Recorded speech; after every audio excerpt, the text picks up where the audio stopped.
Ya, selamat pagi kawan murid semuanya. Pagi, Pak. Luar biasa. Selamat datang di kelas politik Pak Jo ya. Apa kabar kalian semua? Baik. Waduh. Ya, sebentar lagi kita libur panjang, tapi kelas kita tetap masuk loh ya. Karena apa? Karena anak sekolah akan mendapat makanan bergizi gratis. Itu pun kalau anggarannya nggak disedot sama iblis. Iya. Ini tangan saya kalau gini kayak Dede Uki ya. Baik, Pak Jo akan absen dulu seperti biasanya ya. Mas Hasim masuk? Nggak masuk? Oh, lagi memasukkan. Mbak Cynthia ada? Oh, lagi dimasukkan, oke. Makanya kalau punya burung itu dijaga ya. Kalau lepas dari kandang kan jadi nyusahin banyak orang. Ya, tema belajar hari ini adalah burungmu, harimaumu.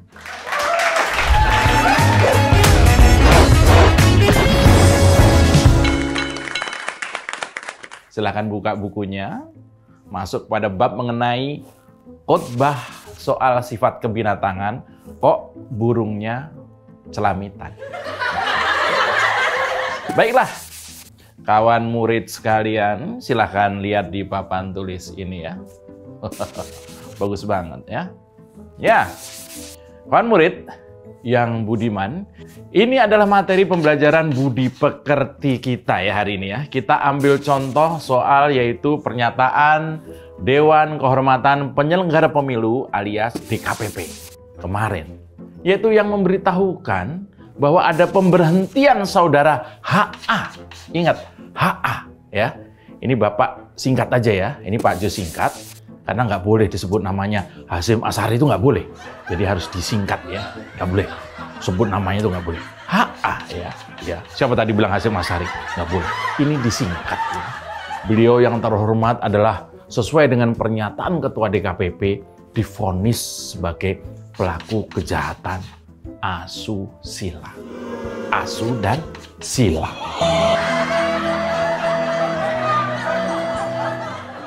Beliau ini diberhentikan dari jabatan sebagai ketua dan anggota KPU sekaligus. Jadi sekarang kondisinya auto nganggur.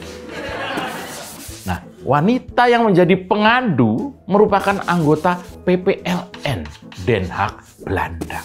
PPLN itu apa, anak? Ini nggak ada hubungannya sama listrik ya, meskipun ada PLN-nya. PPLN adalah panitia pemilihan luar negeri.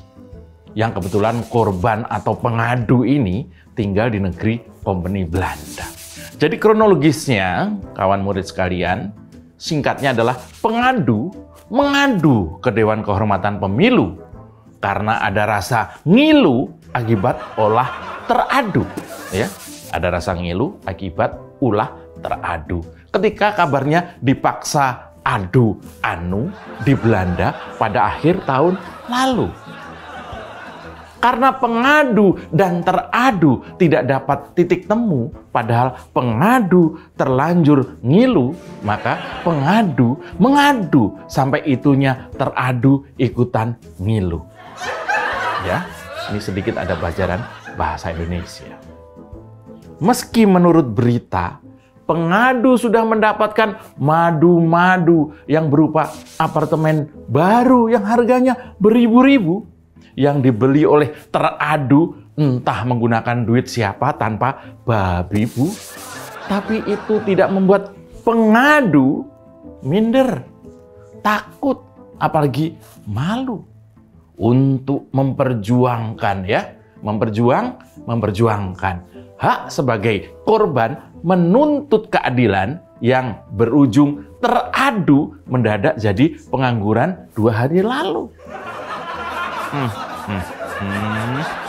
Kawan murid sekalian, pengadu mengaku tindakan asusila yang dialaminya sangatlah berat.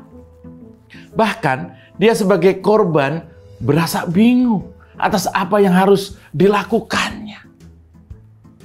Pengadu mau marah, tapi enak. Karena keju Belanda itu memang terkenal enak. Lalu pengadu mau ngamuk, juga agak ragu karena teradu di atas alias atasan dan dia di bawah alias bawahan. Mereka memang terhubung dalam struktur di KPU. Satunya itu ketua KPU dan satunya lagi adalah anggotanya. Jadi ada relasi kuasa. Makanya bingung. Satunya atasan, satunya lagi bawahan. Satunya di atas, satunya lagi di bawah. Pengadu jadi bingung. Teradu jadi murung. Netizen plus 62 nggak sabaran menunggu ada yang bagi-bagi file MP4 ya. Yaitu file video pengumuman dari DKPP yang sekarang banyak menyebar. Ini aman ya, aman. Kejadian ini jelas memalukan. Kita semua malu. Punya ketua KPU kok mikirnya burung melulu. Mending burungnya gede. Ini udah kecil, bulunya jarang. Suaranya serak. Tapi telurnya aja yang gede. Itu isunya memang Pak Ketua KPU ini yang sekarang ini udah jadi mantan itu punya peliharaan burung ya. Sebuah hobi yang mulia. Ya, memelihara burung itu hobi yang mulia daripada pelihara yang lain. Nah, kawan murid sekalian ya. Denny, kamu kebiasaan naik meja ya. Denny. Eko nggak masuk. Oh, lagi di Polda Jateng ya. Yang sabar, Eko. Minggu depan ikut kelas Bapak ya. Ya, baik. Kita lanjutkan kawan murid sekalian. Nah, dalam persidangan DKPP kemarin, yang juga diikuti oleh pengadu, terbongkar kawan murid sekalian. Terbongkar berbagai strategi asmara teradu yang diarahkan kepada pengadu. Selain suka ngafe bareng, ya, suka jalan bareng kabarnya ya. Mereka juga pernah keluar bareng. Ini yang memang biasanya disukai oleh para pria ya. Keluar bareng, yaitu keluar kota bareng. Ya. Aman ya. Sambil menikmati keindahan kota Belanda. Karena kalau keluar sendiri-sendiri, selain itu membutuhkan tenaga, itu cerminan sebuah kegagalan dalam sebuah hubungan. Gak ada mesra-mesranya. Keluar kok sendiri-sendiri. Nikmati pemandangan Belanda atau Singapura. Atau di sekitar apartemen di Kuningan. Itu memang indah kalau dilakukan barengan. Ya. Ini biar aman aja ya. Karena sudah mulai ngerempet. Yang menarik adalah kawan murid sekalian. Ketika ketua KPU diberhentikan kemarin. Sontak saja beliau dengan wajah yang tampak suci. Baju yang tampak bersih. Tatapan yang tampak nasionalis. Dan rambut yang sedikit minimalis. Dan suara yang tenang bak seorang agamawan mengucap Alhamdulillah. Kalimat suci yang sama yang diucapkan oleh Menteri Kominfo ketika mendapat cobaan. Mantan ketua KPU itu sejenak melupakan masalahnya dengan pengadu. Dia fokus bicara. Tatapan dan kata-katanya menggetarkan burung-burung sepelosok negeri.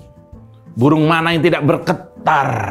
Burung mana yang tidak larut dalam kesedihan ketika melihat seorang ketua KPU divonis bersalah karena terbukti asusila.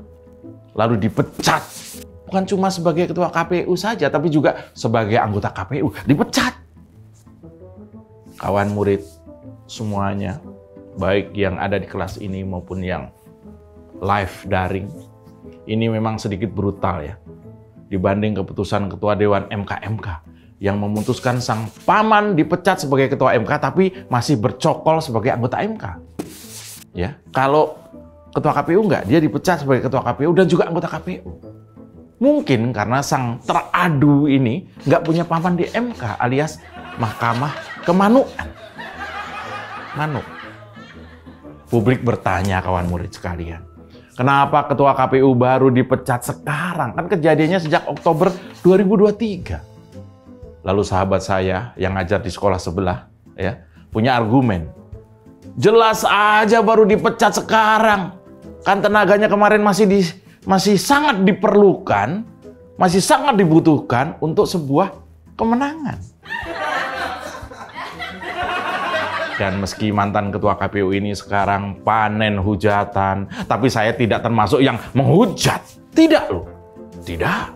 Justru saya bangga karena sebenarnya kesalahan Pak mantan ketua KPU itu nggak 100%. Dia nggak 100% salah karena kesalahannya cuma 58%. Aman ya? Lalu apa pelajaran berharga kita pada kasus ini? Ya, kawan murid Pak Ju semua yang budiman ya. Yang pertama adalah jagalah burungmu. Kawan murid semua. Ayo semuanya, bagus. Jaga burungmu. Jangan dikeluarin kayak gitu. Ini suka bawa burung kalau ke sekolah ya. Ingat, pertama yang harus kita ingat adalah jagalah burungmu. Ini khusus murid putra ya. Jangan biarkan burungmu celamitan. Nggak bisa lihat orang lagi jemur potongan daging dendeng di teras rumah. Apalagi daging dendengnya impor. Empuk dan kayak ada manis-manisnya gitu. Itu kesukaan burung di Indonesia. Ya, yang pertama. Yang kedua adalah godaan pejabat biasanya 3 ta. Ingat, godaan pejabat di Indonesia itu biasanya 3 ta. Yaitu harta, tahta, dan belahan data. Ya. Belahan data. Ini kenapa belahan data dan bukan belahan dada? Ya ini karena tadi dipaksa dengan singkatan 3 ta. Ya, belahan data. Maka bisa saja pejabat lolos dari godaan pertama yaitu harta, atau lolos godaan kedua yaitu tahta. Tapi kalau udah kena apem Belanda, biasanya lojotan lalu berakhir dengan berubahnya nama-nama di kartu keluarga. Nah, yang ketiga ini untuk para wanita. Jangan mudah percaya janji gombal para pria, kecuali saya. Demikian pelajaran hari ini. Semoga burung-burung yang terbang dan menclok sembarangan, khususnya burung para pejabat, segeralah pulang. Kasihan. Ya, itu kandang di rumah sampai karatan. Sekian. Kelas politik, saya Pak Jo. Aman kan?